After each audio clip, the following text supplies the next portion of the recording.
આદિજાતિ વિકાસ વિભાગ ગુજરાત રાજ્ય સંચાલિત એકલવ્ય રેસિડેન્શિયલ મોડેલ સ્કૂલના સંકુલને આજે ખુલ્લું મૂકવા માટેના લોકાર્પણ માટે આપણી મધ્યે ઉપસ્થિત ગુજરાત સરકારના કેબિનેટ મંત્રી શ્રી એવા નરેશભાઈ પટેલ સાહેબ અને આપણા સૌના વડીલ આપણા સાંસદ શ્રી એવા અહીં ઉપસ્થિત મનસુખભાઈ વસાવા સાહેબ, સાથે નર્મદા જિલ્લાના કલેક્ટર શ્રી એવા મોદી સાહેબ, સાથે અહીં ઉપસ્થિત પૂર્વ મંત્રી અને પૂર્વ ધારાસભ્ય એવા મોતીલાલભાઈ વસાવા સાહેબ, ભારતીય જનતા પાર્ટીના જિલ્લાના પ્રમુખ એવા નીલભાઈ રાવ, સાથે નર્મદા જિલ્લાના પ્રાયોજના વહીવટદાર શ્રી, સાથે ડીડિયાપાડા સાગબારા ચિકદાના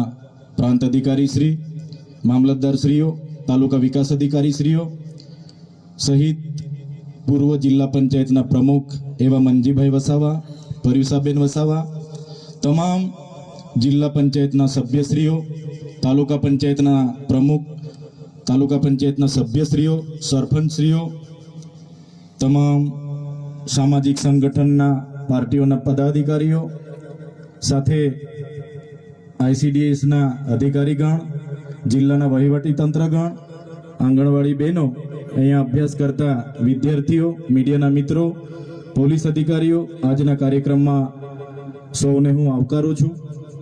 જે પ્રકારે આપણા વિસ્તારમાં શિક્ષણની જે ભૂખ હતી અને એ ભૂખ આ વિસ્તારમાં એકલવ્ય રેસિડેન્શિયલ મોડેલ શાળા ચાલુ હતી, ઘણા વર્ષોથી સાગબારા ખાતે ITIના મકાનમાં હતી અને સરકારને પણ બધાને પોતપોતાની જગ્યાએથી બધાએ પ્રયાસો કરી, રજૂઆતો કરી અને સરકારશ્રીએ ખૂબ સરસ માળખું સંકુલ અહીંયા આપણને બનાવી આપ્યું છે.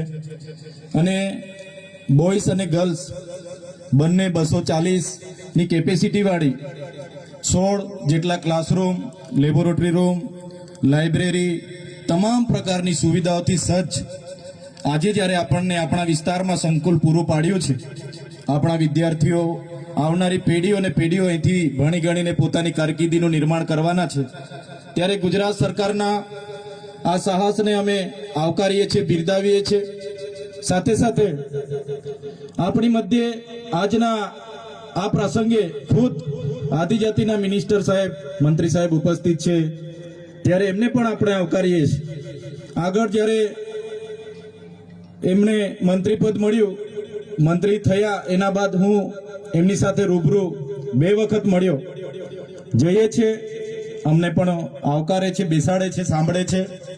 જે પણ આ વિસ્તારના પ્રશ્નો હોય, મેં શરૂઆતની મુલાકાત મંત્રી સાહેબ સાથે જે પોસ્ટ મેટ્રિક શિષ્યવૃત્તિની યોજના હતી 28/10/2024થી એક પરિપત્ર બહાર પાડીને એને જે પણ લોકો વેકેન્ટ કોટામાં હોય, મેનેજમેન્ટ કોટામાં હોય, એમના માટે બંધ કરી હતી. ફરી એકવાર પરિપત્ર જૂનની 24મીએ થયો, પુનઃ ચાલુ કરવાની, બહાલી કરવાની સરકારે જાહેરાત તો કરી પણ એ પેન્ડિંગ હતી. જ્યારે મંત્રી સાહેબે નવા શપથ લીધા, અમે ત્યાં વિદ્યાર્થીઓ સાથે બિરસા મુંડા ભવને ગયા. બિરસા મુંડા ભવનથી ફરી અમે આગેવાનોને સાથે રાખીને મંત્રી સાહેબને મળવા ગયા, એમને ધ્યાન દોર્યું અને મંત્રી સાહેબે અમે કીધું, સાહેબ અમે 15 દિવસ પછી આ ના થાય તો પાછું અમારે અહીંયા આવીને રચનાત્મક કાર્યક્રમો આપવા પડશે. પણ મંત્રી સાહેબે કીધું કે 15 દિવસ ના થાય, તમને આવું ના પડે એવી અમારી મહેનત છે, અમે આગળ પ્રયાસો કરીશું. અને એમણે 15 દિવસ પહેલા જ એમણે પ્રેસ વાર્તા કરીને મોટી રકમ એવી 460 કરોડ આપણા બાળકોની શિષ્યવૃત્તિ બંધ કરી. ત્યારે એ નિર્ણય અમે લીધો. એમનું જેવું પ્રેસ કોન્ફરન્સ થયું અને સમાચારના માધ્યમોથી મને જાણવા મળ્યું, ભલે અમે અલગ વિચારધારા, અલગ પાર્ટીમાં હોઈએ, પણ મંત્રીશ્રીના પ્રેસ કોન્ફરન્સની 1 જ કલાક પછી મેં મંત્રીશ્રીના નિર્ણયને આવકાર્યો, એમનું સમર્થન કર્યું કે જે પણ અમારા નરેશભાઈ પટેલ સાહેબે જે નિર્ણય અમારા બાળકોના ભવિષ્ય માટે લીધો છે એમને હું આવકારું છું અને અમે ખુલ્લામાં એમને સમર્થન કર્યું છે. ત્યારે મંત્રી સાહેબનો પણ બધાના પ્રયાસો હતા, સાંસદ શ્રીઓના હતા, ધારાસભ્ય શ્રીઓના ધ્યાને રાખીને એમણે કર્યું. ત્યારે અમે એમના નિર્ણયને જાહેરમાં આવકાર્યો હતો અને એમને સમર્થન પણ કર્યું હતું. બીજા 3-4 મુદ્દે પણ અમે એમને બીજી વાર પણ મળ્યા હતા. સાહેબને તે પણ યાદ છે કે બીજી વાર પણ અમે મળ્યા હતા. સાહેબ સાથે આપણા વિસ્તારના બાળકોના ફૂડ બિલની પણ અમે ચર્ચા કરી હતી કે આશ્રમ શાળામાં ભણતા બાળકોને ફૂડ બિલમાં 2100 રૂપિયા મળે છે, પર ડેના 70 રૂપિયા મળે છે. તો બાળકો ખૂબ સારી રીતે ભણે, એની થાળીમાં પણ પૌષ્ટિક આહાર હોય, એ બાબતની અમે એમની સાથે ત્યારે પણ ચર્ચા કરી હતી. ખોટા જાતિના પ્રમાણપત્ર જે બીજા જ્ઞાતિના લોકોને આપવામાં આવે છે, અમે તે દિવસે મંત્રી સાહેબને સાથે બેસીને એની પણ પરામર્શ કર્યો હતો કે સાહેબ આમાં વિશ્લેષણ સમિતિ આગળ તપાસ કરતી નથી. હવે તમે છો, તમારા પર અમે અપેક્ષા લઈને બેઠા છે. તમારે એ ખોટા જાતિના પ્રમાણપત્ર લઈને જે પણ લોકો જે પણ કક્ષાએ હશે, નોકરીમાં હશે કે શિક્ષણમાં હશે, એવા લોકોને આપણે વિશ્લેષણ કમિટી દ્વારા શોધવા પડશે અને એ જે એમને જાહેર કરવા પડશે, એ પણ અમારી વાત હતી. જે 40% માર્ક્સ ફરજિયાત લેખિતમાં લાવવાના એવી જે હમણાં ગૌણ સેવા પસંદગી મંડળે નિયમ બહાર પાડ્યો છે, ત્યારે આદિવાસી સમાજને આર્ટિકલ 330-332 અંતર્ગત જે શૈક્ષણિક અનામત મળી છે, ત્યારે અનામતની બેઠકો 40% માર્ક્સ ફરજિયાત લાવશો તો જ નંબર લાગે એવી જે કન્ડિશન છે, એના લીધે કેટલાક સીટો આપણી ખાલી રહી છે. તો સાહેબશ્રીને અમે એનું પણ ધ્યાન દોર્યું હતું અને એમાં પણ આવનારા દિવસોમાં અપેક્ષા રાખીએ છીએ કે એમાં પણ ગુજરાત સરકાર આપણા મંત્રીશ્રી રસ દાખવીને આગળ તજવીજ કરે. માન્ય મંત્રી સાહેબો, તમે બેઠા છો, સાંસદ સાહેબ પણ છે. સાહેબ, આટલો મોટો મારા વિસ્તારમાં કાર્યક્રમ છે. કલેક્ટર સાહેબ, પ્રાંત સાહેબ અને પ્રાયોજનાજી, શર્માજી, હું અહીંનો ધારાસભ્ય છું ભાઈ. મને કેમ કોઈ ફોન બી નહીં કર્યો, પત્રિકા નહીં, જાણ નહીં, ખુલાસો કરો. હું ધારાસભ્ય છું ભાઈ. આ મારું અપમાન નથી, મારી જનતાનું અપમાન છે. આ મારું અપમાન નથી. મને કોઈ કાર્યક્રમનો મોહતાજ નથી. મને પત્રિકામાં નામ આવે, મારી તકતીમાં નામ આવે તો જ ચૈતર વસાવા આવે એવું નથી. ચૈતર વસાવા નામ માટે હું નથી આવતો. મારા જનતાને મારા સરપંચે કીધું કે આટલો મોટો કાર્યક્રમ છે શિક્ષણનો, સાહેબ તમારે આવવું પડશે, એટલે મેં આવ્યો છું. અને કલેક્ટર સાહેબ, તમારી જવાબદારી છે, તમે વહીવટ છો, તમે મને ફોન કરીને જણાવો ને કાર્યક્રમ છે. મંત્રી સાહેબ ગાંધીનગરથી આવે છે, કઈ તકલીફ છે અમારાથી તમને? પ્રાયોજનાજી, શર્માજી, તકલીફ है आपको? તો કેમ ભાઈ તમે અમને જાણ નથી કરતા? કેમ આમંત્રણ નથી આપતા? તમારું વહીવટી તંત્ર હું ધંધા કરે છે ને બધું ખબર છે. હમણાં મોદી સાહેબ આવ્યા હતા, ખર્ચો થાય ભાઈ, 8-10 કરોડ રૂપિયાનો ખર્ચો થાય. તમે દેવ મોગરામાં ડેકોરેશન માટે કલેક્ટર સાહેબ 16 કરોડ રૂપિયાનો અમારા આદિજાતિ બજેટમાં ખર્ચો પાડ્યો છે. તમે ત્યાં મોદી સાહેબના મંડપના સ્ટેજ માટે 15 કરોડના ખર્ચા કર્યા છે. ટોયલેટ, મોબાઈલ ટોયલેટ માટે 2,40,000નો 2 કરોડ ને 40 લાખના તમે ખર્ચા પાડ્યા છે. નાસ્તા માટે 2 કરોડ ખર્ચા પાડ્યા છે. તમે ડોમ માટે 2 કરોડ ખર્ચા પાડ્યા, ચા માટે 2 કરોડ ખર્ચા પાડ્યા, બસ માટે 2 કરોડ ને 71 લાખ રૂપિયાનો ખર્ચો પાડ્યો. કેમ?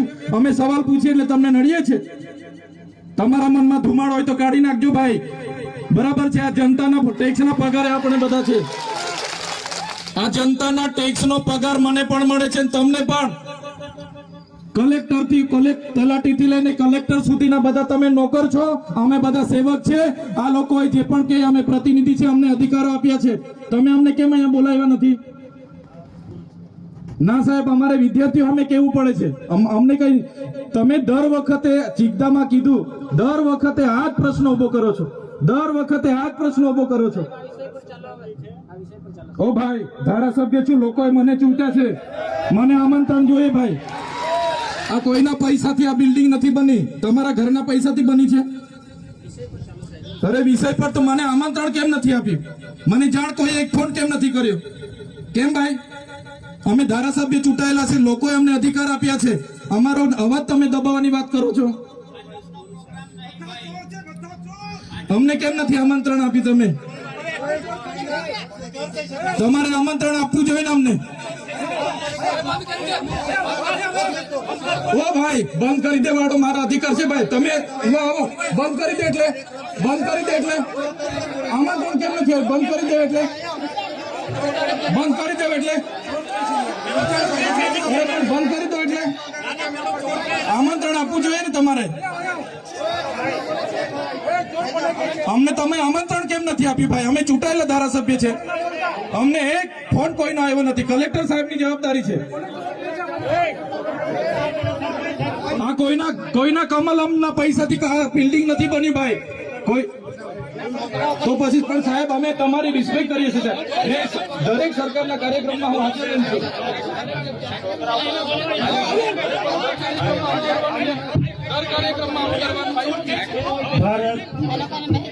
ભાઈ ચાલો શાંતિથી બેસી જાઓ, બધા બેસી જાઓ.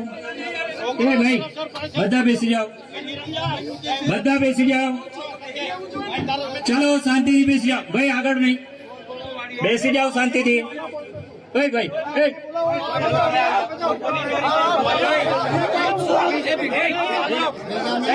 સાહેબ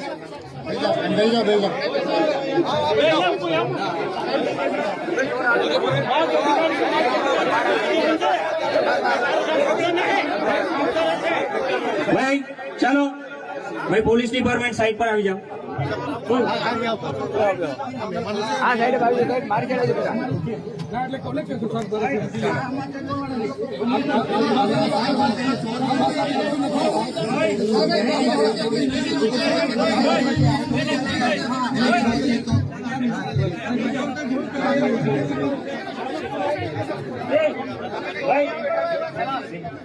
હાલો, આપણે શાંતિ રાખીએ છીએ ભાઈ. આ શિક્ષણ એ બધા માટે જરૂરી છે અને શિક્ષણનો કાર્યક્રમ છે. આપણે બધા ખૂબ શિક્ષિત છીએ ત્યારે આ સ્ટેજ પર આવ્યા છે. આપણે પણ એ જગ્યાએ હતા કે જે આપણા બાળકો બેઠા છે ત્યાંથી ભણતા એ આખો સમાજ આજે આ સ્ટેજ પર શિક્ષણ થકી આવ્યો છે. બિલકુલ શાંતિ રાખીએ. અને આપણી વચ્ચે આપણા માનનીય સાંસદ સભ્ય શ્રી મનસુખભાઈ વસાવા સાહેબને હું વિનંતી કરું છું, મહેરબાની કરીને પ્લીઝ કોઈ પણ તમે ભાઈ બે ઘડી એક શબ્દ આપણો આગ લગાડે એવું નહીં, શાંતિ રાખો. આ શિક્ષણનો છે. અહીંયા જે ડિગ્નિટીઝ છે, આપણા માનવંતા સાહેબો છે, આપણા ધારાસભ્ય હોય કે આપણા સાંસદ સભ્ય હોય, એ આપણા માનવંતા છે. એમની વાત સાંભળો, સમજો, ગમે તેમ બોલવાનું નથી આપણે. અને આ શિક્ષણનો કાર્યક્રમ છે. આદરણીય મનસુખભાઈ વસાવા સાહેબને હું વિનંતી કરીશ તેમના વિચારો રજૂ કરવા માટે.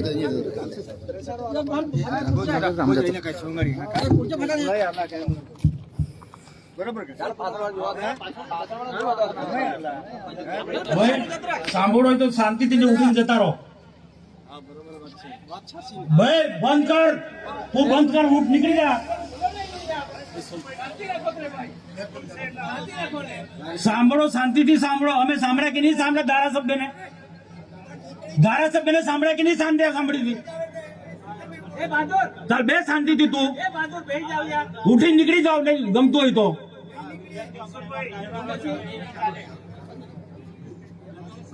ભારત માતા કી ભારત. ભાઈ તમે નીકળી જાઓ, બાદ ઉભા રહો.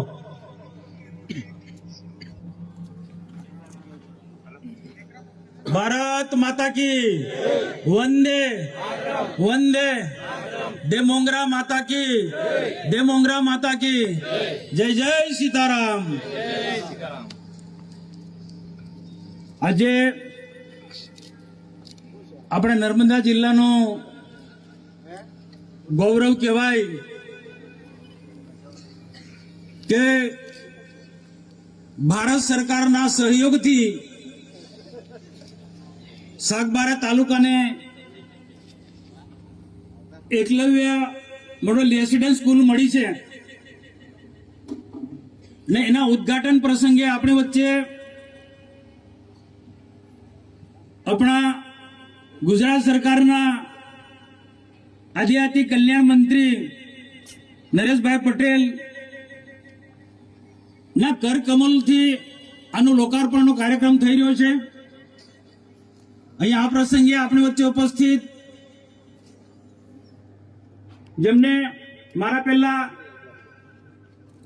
બહુ સરસ સારી શિક્ષણની વાત કરી, આદિવાસીના કલ્યાણની વાત કરી, છેલ્લે વાતાવરણને બગાડ નાખ્યું. પણ કોઈ ચિંતા નહીં, પણ આદિવાસી સમાજના ભય છે એવા આપણા ધારાસભ્ય ચૈતરભાઈ વસાવા અને બીજા આપણા ડેડિયાપાડા વિધાનસભાના પૂર્વ ધારાસભ્ય વન મંત્રી પણ રહ્યા છે. એમના જીવનમાંથી પ્રેરણા લેવી જોઈએ આદિવાસી સમાજે. વન મંત્રી રહ્યા, પાર્ટીમાં પણ ઘણા પદ હતા, પણ કોઈ ઘમંડ નહીં, કોઈ વિમાન નહીં એવા મોતીસિંહભાઈ વસાવા,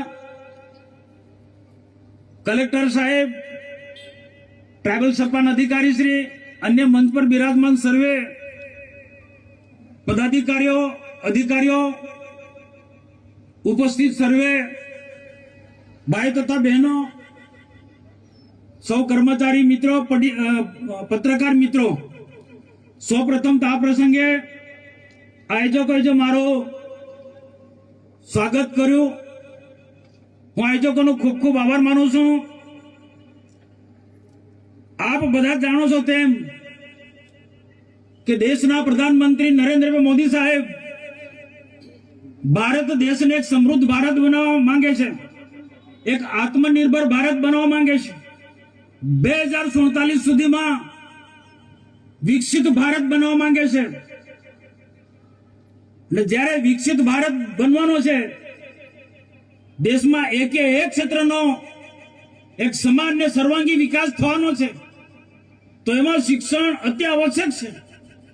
સમગ્ર દેશ અને સમગ્ર ગુજરાતની અંદર શિક્ષણનું સ્તર ઉપર ઉઠાવવા માટે રાજ્ય સરકાર અને ભારત સરકાર તમામે તમામ પ્રયત્નો કરે છે. ને આપણે બધા જોઈ રહ્યા છો તેમ કે આ એકલેવર મોડેલ સ્કૂલ 2017 થી મંજૂર થઈ હતી ને મોતીભાઈ વસાવા એ વખતે હતા, એમના વખતે પ્રારંભ થયો. આ સ્કૂલ મનસુખભાઈ વસાવાએ મંજૂર કરાવી હતી ભારત સરકારમાંથી. આ ભારત સરકારના ફંડથી ચાલતી સ્કૂલ છે. ઘણો લાંબો સમય ત્યાં સાગબારા આઈટીઆઈમાં રહેવું પડ્યું. બહુ ભવ્ય બિલ્ડિંગ બન્યું છે, તમે જોઈ શકો છો બધા. અને પત્રકાર મિત્રોને પણ વિનંતી, તમે બતાવો ગુજરાતને, આદિવાસી સમાજને કે ભારત સરકાર, દેશના પ્રધાનમંત્રી નરેન્દ્રભાઈ મોદી સાહેબની સરકાર આદિવાસીઓ માટે કેવી સુવિધા આપે છે, જે સુરતમાં, બરોડા કે ગાંધીનગર કે અમદાવાદમાં ના હોય એવા પ્રકારનું આખું બિલ્ડિંગ બન્યું છે. સ્કૂલ બિલ્ડિંગ, રેસિડેન્ટ, તમામ સ્ટાફ સહિત. તો આનો જબરજસ્ત મોટો ફાયદો આપણા આદિવાસી બાળકોને વર્તમાનમાં ભણે છે તે, અને આવનારા દિવસે અને આવનારી પેઢીને એનો ફાયદો થવાનો છે. ભાઈ ફાયદો ક્યારે થવાનો છે? એક આદિવાસી સમાજને એક સાચો મેસેજ આપવો પડશે કે સરકારની નીતિ આવી છે, સરકાર આદિવાસી બાળકો માટે આટલું આટલું આટલું આટલું કરે છે. ચૈતરભાઈ સારી વાત કરી સ્કોલરશિપની, બહુ સારી વાત કરી, પણ એમાં અમારા બધાનો જ નિર્ણય હતો. નરેશભાઈને ખબર છે, જ્યાં રજૂઆત કરવાની તેમ બધી જ જગ્યાએ અમારી મર્યાદા છે, બધી જ જગ્યાએ રજૂઆત કરી. સ્કોલરશિપનો પ્રશ્ન હોય પણ સમય મર્યાદામાં થયો ને નિર્ણય. આ નિર્ણય સમય મર્યાદામાં થાય મહત્વનું છે. કોઈ પણ નિર્ણય સમય મર્યાદાની અંદર થાય, ડીલે કોઈ થતું નથી. ભોજન બિલની વાત કરું, પહેલા શું સ્થિતિ હતી, આજે આશ્રમ શાળા હોય, એકલેવ મોડેલ સ્કૂલ હોય, આદર્શ શાળા હોય, સમય અમે સરકારમાં રજૂઆત કરીએ છીએ. ને આજે ભોજન બિલ જે મળે છે તમે જુઓ. અમે અહીંયા આવતા પહેલા અહીંયા ડેડિયાપાડા રાજ્ય સરકાર સંચાલિત સ્કૂલનો અમે વિઝિટ લીધી, આદર્શ નિવાસી શાળા એકલો મોડેલ સ્કૂલની. સાહેબ ત્યાં જમ્યા, વિદ્યાર્થીઓ શું જમે છે, કેવી સુવિધા છે, અચાનક ગયા હતા, એવું નહીં કે અગાઉથી. તો નર્મદા જિલ્લાની અંદર આવી ખૂબ સારી સારી રાજ્ય સરકારની, ભારત સરકારની સારી સારી સ્કૂલો છે. એનાથી ઉપર ઉઠીને વાત કહું કે આ ભારતીય જનતા પાર્ટીની સરકારમાં, નરેન્દ્રભાઈ મોદીની સરકારમાં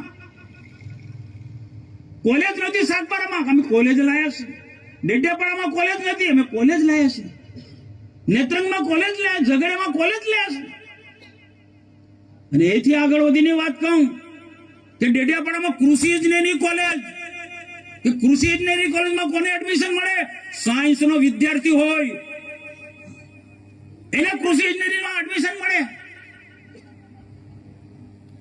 ઇજનેરી કોલેજ નર્મદામાં આજે 15 વર્ષથી ચાલે છે, પણ જગ્યા નહોતી મળતી.